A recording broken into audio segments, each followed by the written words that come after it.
ಶಾರದಾ ಶಾರದಾಂಭೋಜ ವದನಾ ವದನಾಂಬುಜೇ ಸರ್ವದಾ ಸರ್ವದಾಸ್ಮಾಕಂ ಸನ್ನಿಧಿಂ ಸನ್ನಿಧಿಂ ಕ್ರಿಯಾತ್. ಸಮಸ್ತ ವೀಕ್ಷಕರಿಗೂ 2025ನೇ ಸಾಲಿನ ವೃಶ್ಚಿಕ ರಾಶಿಯ ವರ್ಷ ಭವಿಷ್ಯದ ಕಾರ್ಯಕ್ರಮಕ್ಕೆ ಸುಸ್ವಾಗತ.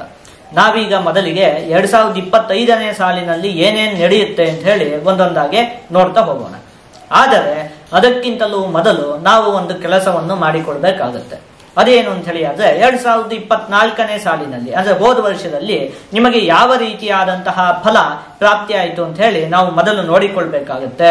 ಅದಾದ ಮೇಲೆ ನಿಮಗೆ ಈ 2025ನೇ ಸಾಲಿನಲ್ಲಿ ಅಂದ್ರೆ ಮುಂದಿನ ವರ್ಷದಲ್ಲಿ ಯಾವ ರೀತಿಯಾದಂತಹ ಫಲ ಪ್ರಾಪ್ತಿಯಾಗಲಿದೆ ಅಂತ ಹೇಳಿ ನೋಡಬಹುದು. ನಾನು ಒಂದು ವರ್ಷದ ಹಿಂದೆಯೇ 2024ನೇ ಸಾಲಿನ ವೃಶ್ಚಿಕ ರಾಶಿಯ ವರ್ಷ ಭವಿಷ್ಯದ ವಿಡಿಯೋವನ್ನು ಹಾಕಿದ್ದೇನೆ. ನೀವು ಒಂದು ಸಲ ಅದನ್ನ ಸಂಪೂರ್ಣವಾಗಿ ನೋಡಿಕೊಂಡು ಬಂದು ಅದಾದ್ಮೇಲೆ ಈ 2025ನೇ ಸಾಲಿನಲ್ಲಿ ಮುಂದಿನ ವರ್ಷದಲ್ಲಿ ಏನೇನು ನಡೆಯುತ್ತೆ ಅಂತ ಹೇಳುವುದನ್ನ ವೀಕ್ಷಣೆ ಮಾಡುವಂಥದ್ದು ಉತ್ತಮ. ಆದರೆ ಆ ಒಂದು ವಿಡಿಯೋ 10 ನಿಮಿಷಕ್ಕಿಂತಲೂ ಮೇಲ್ಪಟ್ಟಿದ್ದಾಗಿದೆ. ಹಾಗಾಗಿ ಅದನ್ನು ವೀಕ್ಷಿಸಲು ನಿಮಗೆ ತುಂಬಾ ಸಮಯ ಬೇಕಾಗುತ್ತೆ. ಹಾಗಾಗಿ ನಿಮಗೆ ಸುಲಭ ಆಗಲಿ ಅಂತ ಹೇಳುವಂತಹ ಕಾರಣಕ್ಕಾಗಿ ನಾನು ಆ ಒಂದು ವಿಡಿಯೋದಲ್ಲಿ ಇರುವಂತಹ ಮುಖ್ಯಾಂಶಗಳನ್ನೆಲ್ಲ ಸಂಗ್ರಹಿಸಿ ಕೇವಲ ಒಂದು 2 ನಿಮಿಷದಲ್ಲಿ ನಿಮ್ಮ ಮುಂದೆ ಇಡ್ತೀನಿ. ನೀವು ಒಂದು ಸಲ ಅದನ್ನ ನೋಡಿ ವಿಮರ್ಶೆ ಮಾಡಿಕೊಳ್ಳಿ. ಏನೇನು ಹೇಳಿದ್ರು, ಇದರಲ್ಲಿ ಏನೇನು ನಡೀತು ಅಂತ ಹೇಳಿ ಒಂದು ಸಲ ವಿಮರ್ಶೆಯನ್ನು ಮಾಡಿಕೊಳ್ಳಿ. ಅದಾದ್ಮೇಲೆ ನಾವು 2025ನೇ ಸಾಲಿನಲ್ಲಿ ಇನ್ನು ಮುಂದೆ ಏನೇನು ನಡೆಯುತ್ತೆ ಅಂತ ಹೇಳಿ ವಿವೇಚನೆಯನ್ನು ಮಾಡೋಣ. ಈಗ 2024ನೇ ಸಾಲಿನಲ್ಲಿ ಏನೇನು ನಡೀತು ಅಂತ ಹೇಳುವಂತಹ ಮುಖ್ಯಾಂಶಗಳು ಕೇವಲ 2 ನಿಮಿಷದಲ್ಲಿ. ರಾಜದರ್ಶನಮಾರೋಗ್ಯಂ ಗಾಂಭೀರ್ಯಂ ಗಾತ್ರಪೋಷಣಂ ಅಭೀಷ್ಟ ಕಾರ್ಯ ಸಿದ್ಧಿಶ್ಚ ಸಪ್ತಮಸ್ಥೆ ಭವೇತ್ ಗುರು ಅಂತ ಹೇಳಿರುವಂತದ್ದು. ಏನು ರಾಜದರ್ಶನಂ, ಒಂದಷ್ಟು ಗಣ್ಯ ವ್ಯಕ್ತಿಗಳನ್ನ, ಮುಖ್ಯವಾದ ವ್ಯಕ್ತಿಗಳನ್ನ ನೀವು ಭೇಟಿ ಮಾಡ್ತೀರಿ. ಎಷ್ಟೋ ಸಮಸ್ಯೆಗಳು ಆರೋಗ್ಯಕ್ಕೆ ಸಂಬಂಧಪಟ್ಟಿರುವಂತದ್ದು ಬಗೆಹರಿಯುತ್ತೆ ಅಂತ ಹೇಳಿ ಯೋಚನೆಯನ್ನು ಮಾಡಬಹುದು. ಅದಾದ್ಮೇಲೆ ಗಾಂಭೀರ್ಯಂ ಗಾತ್ರಪೋಷಣಂ, ಅದೇ ಹೇಳಿದ್ದು ದೇಹ ಎಲ್ಲ ದಷ್ಟಪುಷ್ಟವಾಗುತ್ತೆ, ಒಂದು ಗಾಂಭೀರ್ಯ ಅಂತ ಹೇಳುವಂತದ್ದು ನಿಮಗೆ ಉಂಟಾಗುತ್ತೆ ಅಂತ. ಅದಾದ್ಮೇಲೆ ಏನು ಅಭೀಷ್ಟ ಕಾರ್ಯ ಸಿದ್ಧಿಶ್ಚ, ನೀವು ಯಾವ ಕೆಲಸವನ್ನು ಬಯಸ್ತಾ ಇದ್ದೀರೋ ಅಥವಾ ನೀವು ಏನನ್ನು ಮಾಡಬೇಕು ಅಂತ ಹೇಳಿ ಬಯಸ್ತಾ ಇದ್ದೀರೋ ಅದರಲ್ಲೆಲ್ಲ ನಿಮ್ಗೊಂದು ಸಿದ್ಧಿ, ಗೆಲುವು ಅಂತ ಹೇಳುವಂಥದ್ದು ಉಂಟಾಗುತ್ತೆ ಅಂತ ಹೇಳಿ ಯೋಚನೆಯನ್ನು ಮಾಡಬಹುದು. ವಿವಾಹಾಪೇಕ್ಷೆಗಳಿಗಂತೂ ಈ ವರ್ಷ ಅತ್ಯಂತ ಉತ್ತಮವಾಗಿದೆ ಅಂತ ಹೇಳಿ ಯೋಚನೆಯನ್ನು ಮಾಡಬಹುದು. ವಿದ್ಯಾರ್ಥಿಗಳಿಗಂತೂ ಅತ್ಯಂತ ಉತ್ತಮವಾಗಿದೆ, ಯೋಚನೆ ಮಾಡುವಂತಹ ಅವಶ್ಯಕತೆ ಇಲ್ಲ. ಹೊಟ್ಟೆಗೆ ಸಂಬಂಧಪಟ್ಟಿರುವಂತಹ ಆರೋಗ್ಯದ ವಿಷಯದಲ್ಲಿ ಮಾತ್ರ ಒಂದು ಸ್ವಲ್ಪ ಜೋಪಾನವಾಗಿ ಇರಬೇಕಾಗುತ್ತೆ. ಮಕ್ಕಳೊಂದಿಗೆ ವ್ಯವಹಾರವನ್ನು ಮಾಡುವಾಗ ತೀಕ್ಷ್ಣವಾಗಿ ವ್ಯವಹಾರವನ್ನು ಮಾಡಬಾರದು. ತಾಯಿಯ ಮನಸ್ಸಿಗೆ ನೋವಾಗುವ ರೀತಿಯಲ್ಲಿ ನಡೆದುಕೊಳ್ಳಬಾರದು. ಮುಖ್ಯವಾಗಿ ವಾಹನಕ್ಕೆ ಸಂಬಂಧಪಟ್ಟಿರುವಂತಹ ವಿಷಯದಲ್ಲಿ ಒಂದು ಸ್ವಲ್ಪ ಜೋಪಾನವಾಗಿರ್ಬೇಕು.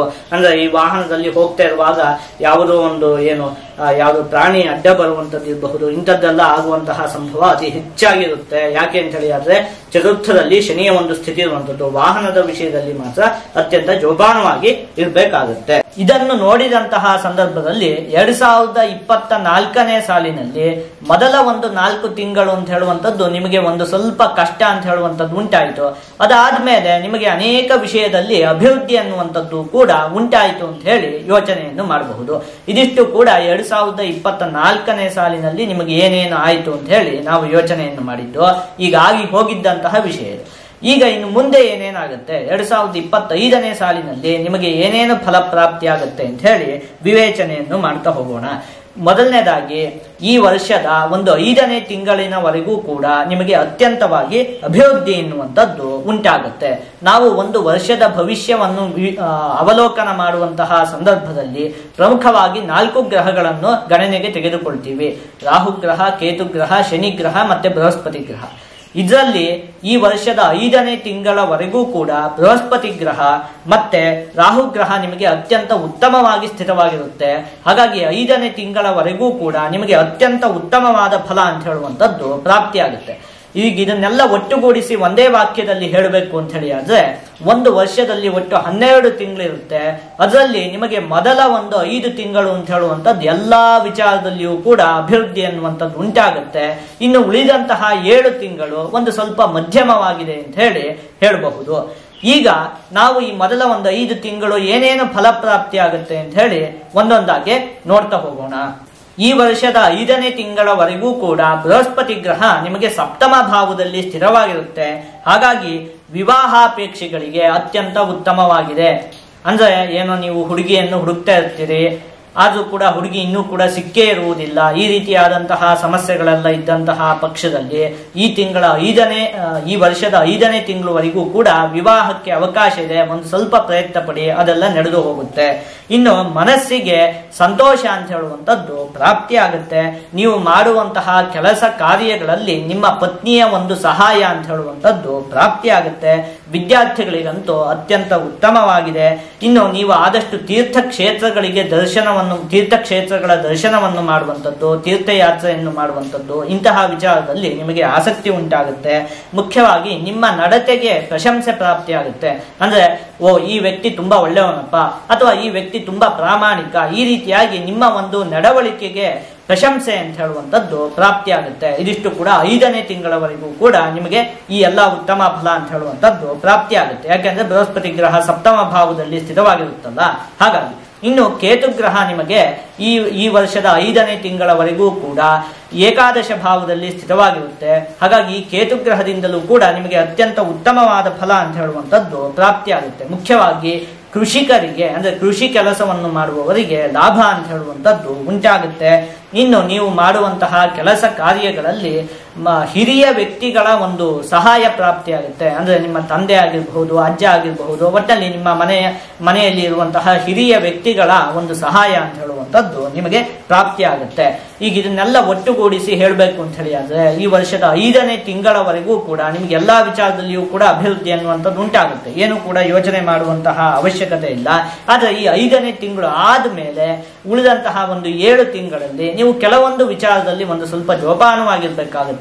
ಅದು ಯಾವ್ಯಾವ ವಿಷಯದಲ್ಲಿ ನೀವು ಒಂದು ಸ್ವಲ್ಪ ಜೋಪಾನವಾಗಿರ್ಬೇಕು ಅಂತ ಹೇಳಿ ಒಂದೊಂದಾಗಿ ಈಗ ನೋಡ್ತಾ ಹೋಗೋಣ.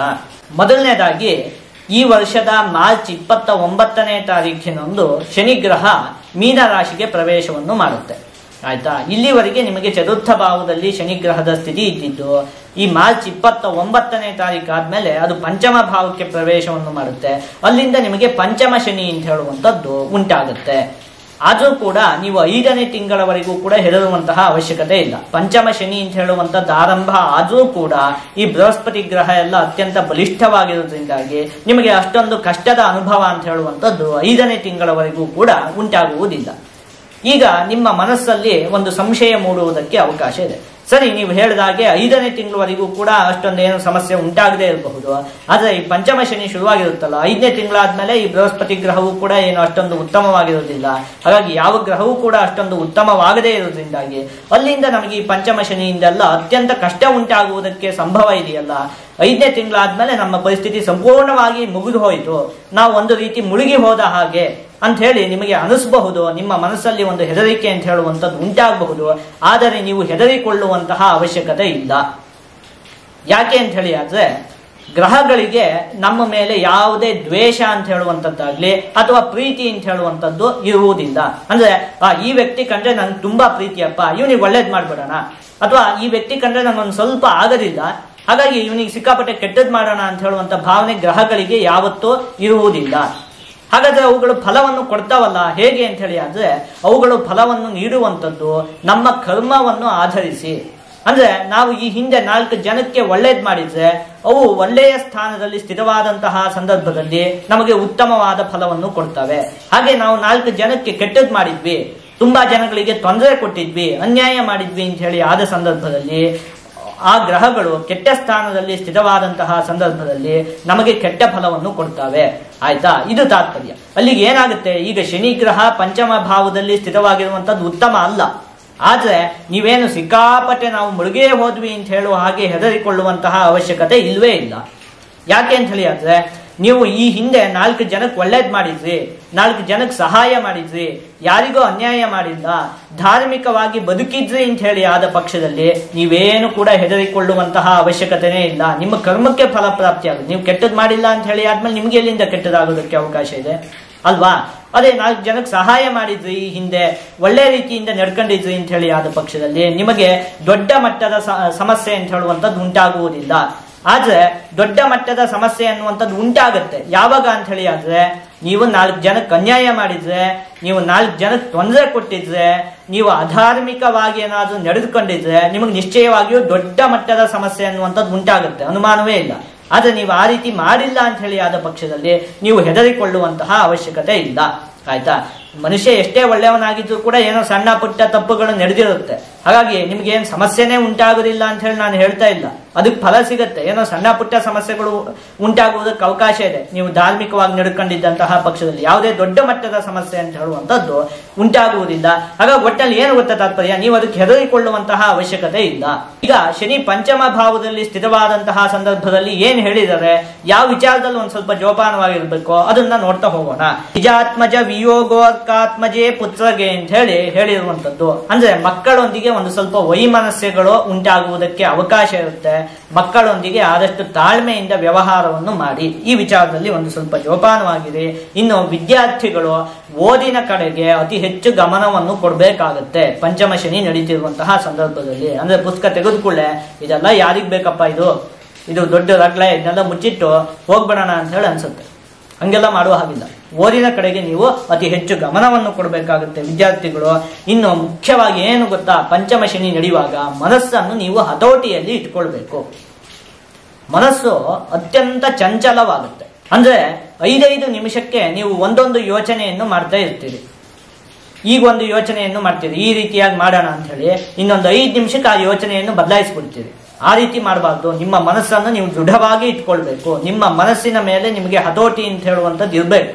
ಅದಕ್ಕೆ ಆದಷ್ಟು ನೀವು ಏನ್ ಮಾಡ್ಬೇಕು ಹೇಳಿ, ಪಂಚಮ ಶನಿ ನಡೆಯುವಾಗ ಧ್ಯಾನವನ್ನು ಮಾಡಬೇಕು, ಅಥವಾ ಭಗವಂತನ ನಾಮದ ಪಠನೆಯನ್ನು ಮಾಡಬೇಕು. ಇಂಥದ್ದೆಲ್ಲ ಮಾಡೋದ್ರಿಂದ ಆದಷ್ಟು ಮನಸ್ಸು ಅಂತ ಹೇಳುವಂಥದ್ದು ನಮ್ಮ ಹತೋಟಿಯಲ್ಲಿ ಇರುತ್ತೆ. ಒಟ್ಟಲ್ಲಿ ಮನಸ್ಸನ್ನು ಆದಷ್ಟು ಹತೋಟಿಯಲ್ಲಿ ಇಟ್ಕೊಳ್ಬೇಕಾಗತ್ತೆ. ಇದಿಷ್ಟು ಕೂಡ ಶನಿ ಗ್ರಹದಿಂದ ನಿಮಗೆ ಪ್ರಾಪ್ತಿಯಾಗುವಂತಹ ಫಲಗಳು. ಏನ್ ಪಂಚಮ ಶನಿ ಅಂತ ಹೇಳಿ ಹೆದರಿಕೊಳ್ಳುವಂತಹ ಅವಶ್ಯಕತೆ ಇಲ್ಲ. ಇದಿಷ್ಟು ವಿಚಾರದಲ್ಲಿ ನೀವು ಜೋಪಾನವಾಗಿದ್ದಂತಹ ಪಕ್ಷದಲ್ಲಿ ಯಾವುದೇ ಸಮಸ್ಯೆ ಉಂಟಾಗುವುದಿಲ್ಲ.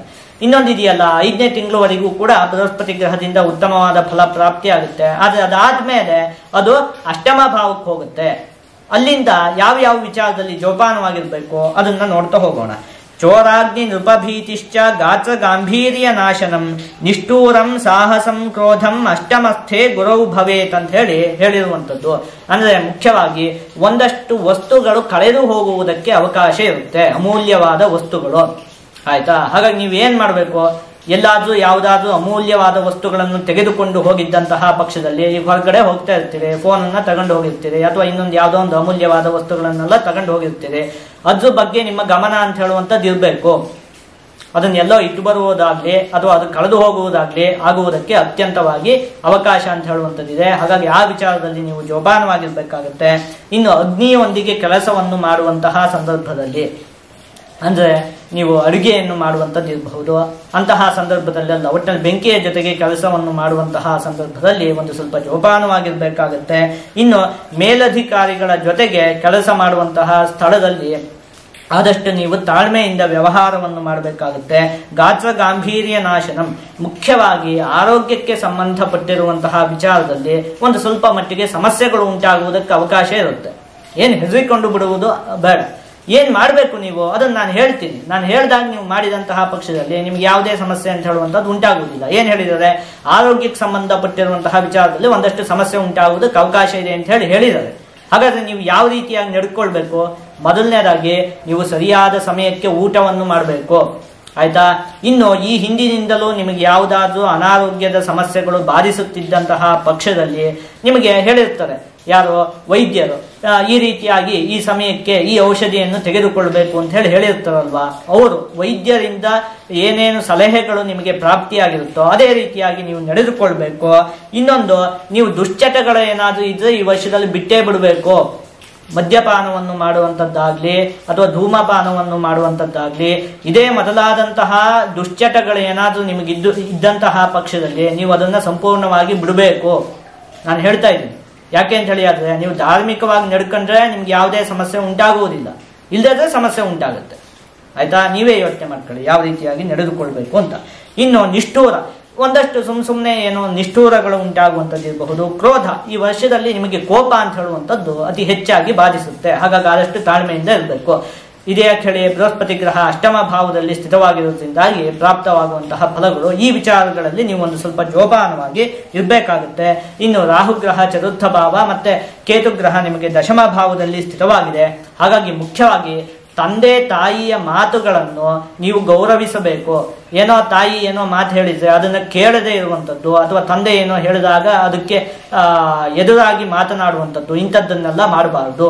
ಆದಷ್ಟು ಅವರಿಗೆ ಗೌರವವನ್ನು ಕೊಡಬೇಕು. ಅವರು ಹೇಳಿದ ಹಾಗೆ ನೀವು ನಡೆದುಕೊಳ್ಬೇಕು. ಹಾಗೆ ನಡೆದುಕೊಂಡ್ರೆ ಯಾವುದೇ ಸಮಸ್ಯೆ ಅನ್ನುವಂಥದ್ದು ಉಂಟಾಗುವುದಿಲ್ಲ. ಇನ್ನು ಸ್ನೇಹಿತರಿಂದ ಒಂದಷ್ಟು ಮೋಸ ಉಂಟಾಗುವುದಕ್ಕೆ ಅವಕಾಶ ಇದೆ. ಅಂದ್ರೆ ನೀವು ನಂಬಿದಂತಹ ವ್ಯಕ್ತಿಗಳೇ ಆದಷ್ಟು ನಿಮಗೆ ಮೋಸವನ್ನು ಮಾಡುವುದಕ್ಕೆ ಅವಕಾಶ ಇದೆ. ಹಾಗಾಗಿ ಒಂದನೇದಾಗಿ ಯಾರನ್ನು ಕೂಡ ಅತಿ ಹೆಚ್ಚಾಗಿ ನಂಬುವುದಕ್ಕೆ ಹೋಗಬೇಡಿ ಈ ವರ್ಷದಲ್ಲಿ, ಆಯ್ತಾ? ನಿಮ್ಮ ಕೆಲಸವನ್ನು ನೀವೇ ಮಾಡ್ಕೊಳ್ಳಿ. ಯಾರನ್ನು ನಂಬಿಕೊಳ್ಳುವಂಥದ್ದು ಉತ್ತಮವಲ್ಲ. ಈಗ ಇದಿಷ್ಟನ್ನು ಕೂಡ ಅವಲೋಕನವನ್ನು ಮಾಡಿದಂತಹ ಸಂದರ್ಭದಲ್ಲಿ ನಿಮ್ಮ ಮನಸ್ಸಲ್ಲಿ ಒಂದು ಸಂಶಯ ಮೂಡುತ್ತೆ. ಅಲ್ಲ ಸ್ವಾಮಿ, ನೀವು ಹೇಳಿದಾಗ ಏನೋ ಒಂದು 5 ತಿಂಗಳವರೆಗೆ ಎಲ್ಲಾ ವಿಚಾರದಲ್ಲಿಯೂ ಅಭಿವೃದ್ಧಿ ಉಂಟಾಗುತ್ತೆ, ಆಮೇಲೆ ನೋಡಿದ್ರೆ ನೀವು ಈ ವಿಚಾರದಲ್ಲಿ ಜೋಪಾನವಾಗಿರ್ಬೇಕು, ನೀವು ಇದ್ರಲ್ಲಿ ಜೋಪಾನವಾಗಿರ್ಬೇಕು ಅಂತ ಹೇಳಿ ಒಂದಿಷ್ಟದಲ್ಲಿ ಇಷ್ಟನ್ನೇ ಕೊಟ್ಬಿಟ್ರಲ್ಲ, ನಮಗೆ ಸಿಕ್ಕಾಪಟ್ಟೆ ಕಷ್ಟಗಳು ಉಂಟಾಗೋದಕ್ಕೆ ಅವಕಾಶ ಇದೆಯಾ, ಏನ್ ಮಾಡೋದು ನಾವೀಗ ಅಂತ ಹೇಳಿ ನಿಮ್ಗೊಂದು ಸಂಶಯ ಮೂಡುತ್ತೆ. ಆದ್ರೆ ನೀವೇನು ಕೂಡ ಹೆದರಿಕೊಳ್ಳುವಂತಹ ಅವಶ್ಯಕತೆ ಇಲ್ಲ. ನಾನು ಈ ಹಿಂದೆಯೇ ಹೇಳಿದ್ನಲ್ಲ. ಮತ್ತೆ ಇನ್ನೊಂದು ವಿಚಾರ ಏನು ಅಂತ ಹೇಳಿದ್ರೆ, ನಾನು ನಿಮಗೆ ಸರಳವಾಗಿ ಕೆಲವೊಂದಷ್ಟು ಉಪಾಯವನ್ನು ಹೇಳ್ಕೊಡ್ತೀನಿ. ನೀವು ಆ ರೀತಿಯಾಗಿ ನಡೆದುಕೊಂಡಂತಹ ಪಕ್ಷದಲ್ಲಿ ನಿಮಗೆ ಯಾವುದೇ ಸಮಸ್ಯೆ ಅಂತ ಹೇಳುವಂಥದ್ದು ಉಂಟಾಗುವುದಿಲ್ಲ. ಹಾಗಾಗಿ ನೀವು ಹೆದರಿಕೊಳ್ಳುವಂತಹ ಅವಶ್ಯಕತೆನೇ ಇಲ್ಲ. ಆದ್ರೆ ಆ ರೀತಿಯಾಗಿ ನೀವು ನಡೆದುಕೊಳ್ಬೇಕು. ಶನಿ ಗ್ರಹ ಈಗ ನಿಮಗೆ ಪಂಚಮ ಭಾವದಲ್ಲಿ ಸ್ಥಿತವಾಗಿದೆಯಲ್ಲ, ಪಂಚಮ ಶನಿ ಅಂತ ಹೇಳುವಂಥದ್ದು ನಡೀತಾ ಇದೆಯಲ್ಲ, ಅದರಿಂದ ನಿಮಗೆ ಯಾವುದೇ ಸಮಸ್ಯೆ ಉಂಟಾಗಬಾರ್ದು ಅಂತ ಹೇಳಿದ್ರೆ ಏನ್ ಹೇಳಿರುವಂಥದ್ದು, ನೀಚಾನಾಂ ಅನ್ನದಾನಂ ಸ್ಯಾತ್ ಭೂದಾನಂ ಚಾತಿ ಶಾಂತಯೇ ಅಂತ ಹೇಳಿರುವಂಥದ್ದು. ಶನಿಗ್ರಹದಿಂದ ಉಂಟಾಗುವಂತಹ ಅನಿಷ್ಟ ಫಲಗಳನ್ನು ನಿವಾರಣೆ ಮಾಡಬೇಕು ಅಂತ ಹೇಳಿ ಆದ್ರೆ ಅನ್ನದಾನವನ್ನು ಮಾಡಬೇಕು. ಯಾವ ವ್ಯಕ್ತಿಗಳಿಗೆ ಅನ್ನದ ಅವಶ್ಯಕತೆ ಇರುತ್ತೋ ಅಂತಹ ವ್ಯಕ್ತಿಗಳಿಗೆ ಅನ್ನದಾನವನ್ನು ಮಾಡಿ. ಈ ಅನ್ನದಾನವನ್ನು ಮಾಡುವುದರಿಂದ ನಿಮಗೆ ಶನಿಗ್ರಹದಿಂದ ಯಾವುದೇ ಸಮಸ್ಯೆ ಅಂತ ಹೇಳುವಂಥದ್ದು ಉಂಟಾಗುವುದಿಲ್ಲ. ಪಂಚಮ ಭಾವದಲ್ಲಿ ಶನಿಗ್ರಹ ಇದ್ರೂ ಕೂಡ ಏನು ಕೂಡ ಯೋಚನೆ ಮಾಡುವಂತಹ ಅವಶ್ಯಕತೆ ಇಲ್ಲ. ಆದಷ್ಟು ಅನ್ನದಾನ ಮಾಡಿ, ಆಯ್ತಾ? 4 ಜನಕ್ಕೆ ಒಳ್ಳೇದು ಮಾಡಿ, ಅವಾಗ ಒಳ್ಳೇದೇ ಆಗುತ್ತೆ. ಹೇಳಿರುವಂಥದ್ದೇ ಶಾಸ್ತ್ರದಲ್ಲಿ, ನೀಚಾನಾಂ ಅನ್ನದಾನಂ ಸ್ಯಾತ್ ಅಂತ ಹೇಳಿರುವಂಥದ್ದು. ಆ ರೀತಿಯಾಗಿ ನಡೆದುಕೊಳ್ಳಿ. ಈ ರೀತಿಯಾಗಿ ಮಾಡೋದ್ರಿಂದ ಶನಿಗ್ರಹದಿಂದ ನಿಮ್ಗೆ ಯಾವುದೇ ಅನಿಷ್ಟ ಫಲ ಅಂತ ಹೇಳುವಂಥದ್ದು ಪ್ರಾಪ್ತಿಯಾಗುವುದಿಲ್ಲ. ಇನ್ನು ಬೃಹಸ್ಪತಿ ಗ್ರಹ ಅಷ್ಟಮ ಭಾವದಲ್ಲಿ ಸ್ಥಿತವಾಗಿದೆಯಲ್ಲ, ಹಾಗಾಗಿ ಮುಖ್ಯವಾಗಿ ನೀವು ಈ ವರ್ಷದಲ್ಲಿ ಆದಷ್ಟು ದತ್ತಾತ್ರೇಯ ಸ್ವಾಮಿಯ ಆರಾಧನೆಯನ್ನು ಮಾಡಬೇಕು. ಇನ್ನು ನಿಮ್ಮ ಗುರುವಿನ ಸ್ಥಾನದಲ್ಲಿ ಇರುವಂತಹ ವ್ಯಕ್ತಿಗಳಿಗೆ ನೀವು ಆದಷ್ಟು ಗೌರವವನ್ನು ಕೊಡಬೇಕು. ಅಂದ್ರೆ ನಿಮಗೆ ಪಾಠವನ್ನು ಮಾಡಿದಂತಹ ವ್ಯಕ್ತಿಗಳಾಗಿರಬಹುದು, ಆಯ್ತಾ? ಅವರಿಗೆಲ್ಲ ಆದಷ್ಟು ಗೌರವವನ್ನು ಕೊಡಬೇಕು. ಅವರಿಗೆ ನಮಸ್ಕಾರವನ್ನು ಮಾಡಿ ಅವರ ಒಂದು ಆಶೀರ್ವಾದವನ್ನು ಪಡೆದುಕೊಳ್ಬೇಕು. ಈ ರೀತಿಯಾಗಿ ಇನ್ನು ಗೋಮಾತೆಗೆ ಪ್ರತಿ ಗುರುವಾರದ ದಿನ, ಆಯ್ತಾ, ದನಕ್ಕೆ ಪ್ರತಿ ಗುರುವಾರದ ದಿನ ನೀವು ಆಹಾರವನ್ನು ನೀಡಿ ನಮಸ್ಕರಿಸಿಕೊಳ್ಳುವಂಥದ್ದು ಉತ್ತಮ. ಇದಿಷ್ಟು ಮಾಡ್ಕೊಂಡ್ಬಿಟ್ರೆ ನಿಮಗೆ ಯಾವುದೇ ಸಮಸ್ಯೆ ಅನ್ನುವಂಥದ್ದು ಉಂಟಾಗುವುದಿಲ್ಲ. ಇನ್ನೂ ಒಂದು ಶಾಸ್ತ್ರದಲ್ಲೇ ಹೇಳಿರುವಂತಹ ವಾಕ್ಯವನ್ನು ನಾನು ಹೇಳ್ತೀನಿ. ಆ ರೀತಿಯಾಗಿ ನೀವು ನಡೆದುಕೊಂಡಂತಹ ಪಕ್ಷದಲ್ಲಿ ನೀವೇನು ಕೂಡ ಯೋಚನೆ ಮಾಡುವಂಥದ್ದೇ ಬೇಡ. ಹೇಗ್ ಬೇಕಾದ್ರೂ ಇರಲಿ ಪರಿಸ್ಥಿತಿ, ಆಯ್ತಾ? ಏನು ಕಷ್ಟ ಉಂಟಾಗುವುದಿಲ್ಲ. ಏನು ಹೇಳಿರುವಂಥದ್ದು, ದೇವ ಬ್ರಾಹ್ಮಣ ವಂದನಾತ್ ಗುರುವಚ ಸಂಪಾದನಾತ್ ಪ್ರತ್ಯಹಂ ಸಾಧೂನಾಂ ಅಭಿಭಾಷಣಾತ್ ಶ್ರುತಿರವಶ್ರೇಯ ಕಥಾ ಕರ್ಣನಾತ್ ಹೋಮಾದಧ್ವರ ದರ್ಶನಾತ್ ಶುಚಿ ಮನೋಭಾವಾತ್ ಜಪಾದ್ದಾನತೋ ನೋ ಕುರ್ವಂತಿ ಕದಾಚಿದೇವ ಪುರುಷಸ್ಯೈವಂ ಗ್ರಹಾಃ ಪೀಡನಂ ಅಂತ ಹೇಳಿರುವಂಥದ್ದು. ದೇವಬ್ರಾಹ್ಮಣ ವಂದನಾತ್, ಮುಖ್ಯವಾಗಿ ನೀವು ಪ್ರತಿದಿನವೂ ಕೂಡ ಭಗವಂತನ ದರ್ಶನವನ್ನು ಮಾಡಬೇಕು. ಅಂದ್ರೆ ದೇವಸ್ಥಾನಕ್ಕೆ ಹೋಗುವಂಥದ್ದು, ದೇವರಿಗೆ ನಮಸ್ಕಾರವನ್ನು ಮಾಡುವಂಥದ್ದು, ಇಂಥದ್ದನ್ನ ಪ್ರತಿದಿನವೂ ಕೂಡ ಮಾಡಬೇಕು. ಹಾಗೆ ಸಮಾಜದಲ್ಲಿ ಒಳ್ಳೆಯ ವ್ಯಕ್ತಿಗಳಿಗೆ ನೀವು ನಮಸ್ಕಾರವನ್ನು ಮಾಡಬೇಕು, ಗೌರವವನ್ನು ಕೊಡಬೇಕು. ಗುರುವಚ ಸಂಪಾದನಾತ್ ಪ್ರತ್ಯಹಂ, ಪ್ರತಿ ದಿವಸವೂ ಕೂಡ ಗುರುಗಳು ಏನನ್ನು ಹೇಳಿದ್ದಾರೋ ಆ ರೀತಿಯಾಗಿ ನಡೆದುಕೊಳ್ಬೇಕು, ಅವರ ಮಾತನ್ನು ನಡೆಸಬೇಕು.